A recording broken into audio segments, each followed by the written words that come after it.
Today we're doing warehouse side hustle. It's been a few days. Let's get our hustle back on.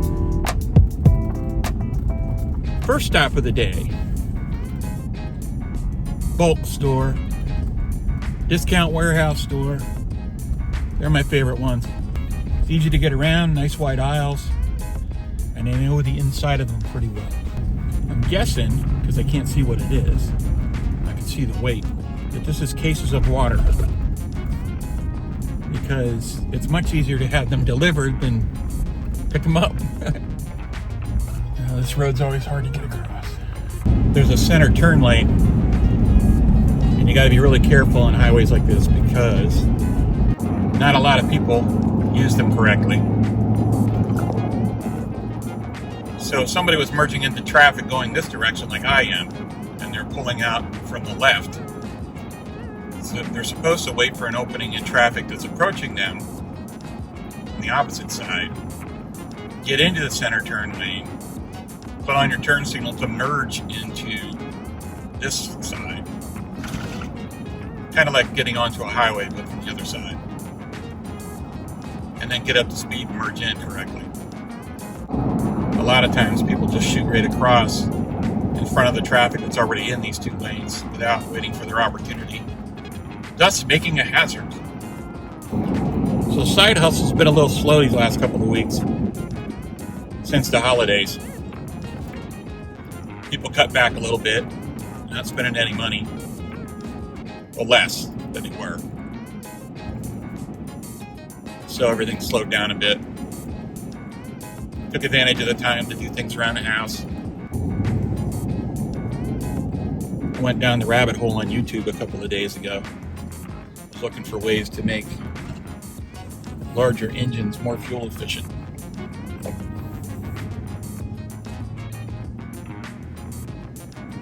Because the truck runs great, it's just that it burns a lot of gas. I saw somebody that had built some electrolysis device that they put on their firewall that would separate the oxygen and hydrogen in water, and then put that on the intake side. And they claimed that it worked, and they were showing all this proof that it works.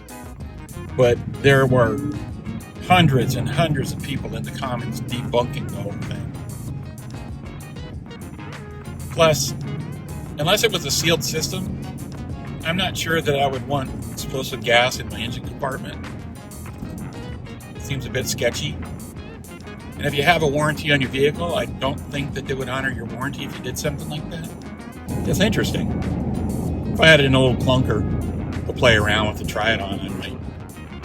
But again, it would have to be some kind of sealed system because I wouldn't want my car exploding by the side of the road.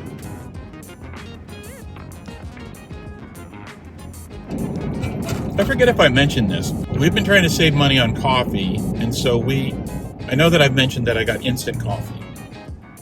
It's actually Folgers Crystals, and it's not terrible. It gets the job done, but it's not like fresh brewed coffee either. So we've been trying to find a way to get better coffee for less money. We get a can of store-bought coffee and then get an 11 or 12 ounce bag of premium coffee. And we blend it. And it makes that coffee so much better. So much better. And we like Pete's coffee. We like community coffee. We like Starbucks coffee. And it's good when you mix it with the store coffee. I think it's kind of what they do with coffee beans anyway, when roasters buy bags of beans and they make blends from different regions. It's kind of what they do anyway. Anyway, we're saving money. So a can of store-bought coffee is, or a bag of it, ground, it's probably $13 for a big bag, 39 ounces, something like that. And the little bag of premium coffee is about the same amount. It's about $13-14. When you mix them together, so what's that? You're saving 30% on premium coffee? It's not a bad trade-off. I always have my head on a swivel. And it's cold. For the south, it's cold. See what the temperature is right now. Well, it says it's 61 degrees right now, but it doesn't feel like it. It's been getting down and freezing overnight. But oddly, my grass is growing in my backyard. Now, the grass that doesn't overwinter very well didn't make it, but there must have been some winter rye in there somewhere, because I've got patches of really green grass that just grow. Have to do more winter rye next year. I'll put that on my other channel. If you haven't checked it out, I've got a channel that it's called Project Pappy Jack on YouTube. And that's where I do stuff like fix my truck, do maintenance on this truck. I'm a lawn mowing and edging snob, so there's a lot of that kind of content there. I do gardening content around the house, fix-it stuff. Just little things around the house. Got some more projects on that list. My wife keeps trying to motivate me by saying, you got a lot of great content, you should do these things. So my honey-do list turned into a content list. I haven't gotten to them all yet.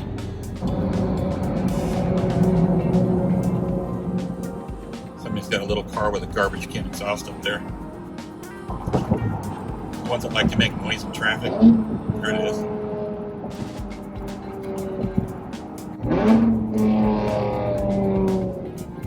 I don't really understand the purpose.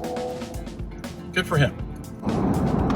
I think some people in traffic flex with their windshield washer, because if you're going a certain speed and you turn on your windshield washer fluid, it will spray up over the top of your windshield and onto the car next to you. Now watch this guy do it twice.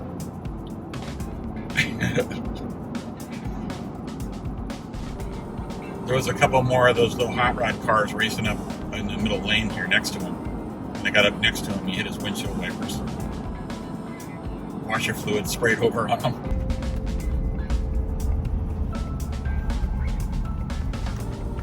Let's pick up some water.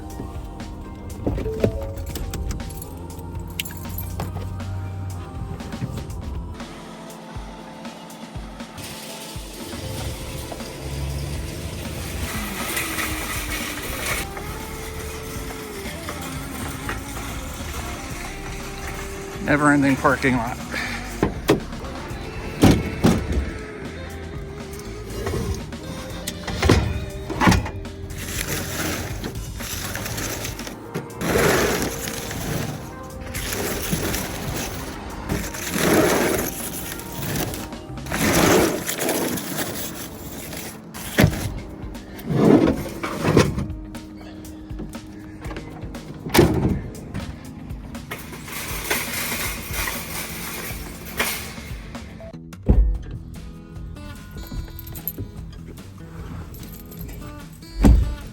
Eight cases of water. All right, let's get this show on the road. A little bit of a trek, not too bad. You know, another thing I like about this truck, it sounds like a truck. Now, not the door ding because I'm not wearing my seatbelt yet. The stock exhaust on these trucks actually sounds pretty good. That's not to say I'm not going to use the aftermarket exhaust that I bought for it. Well, I had it on a previous Super Duty truck. Now I'm going to put it on this one. It's an exhaust made by a company called MBRP. It's throaty. It's not too droning when you're in the cab. Like you can hear every bit of that 7.3 liter engine. It's pretty cool. Before I had it on a 6.2 liter gas engine that I had in my F-250, and it still sounded good. But I imagine the sound coming out of that exhaust on this 7.3 liter is going to sound even better. And a 7.3 liter, it's a solid, big, powerful engine. But it's still not as large as the one that's in my mom's truck. That used to be my dad's truck. I think his is an F350 as well, but it's a 98. And it's got a 460 cubic inch engine in it. It's huge. It's a monster. Now, these newer engines push out far more torque than those old ones did for the same cubic inches or liters. But still, that engine was a monster. It was legendary too because they lasted a long time. For a gas engine, they lasted a long time. And they didn't have near the problems that the diesel engines did at the time. Because back then, Ford was still using lady almost pulled right out in front of me. She actually came over into my lane. Head on a swivel, I'm telling you.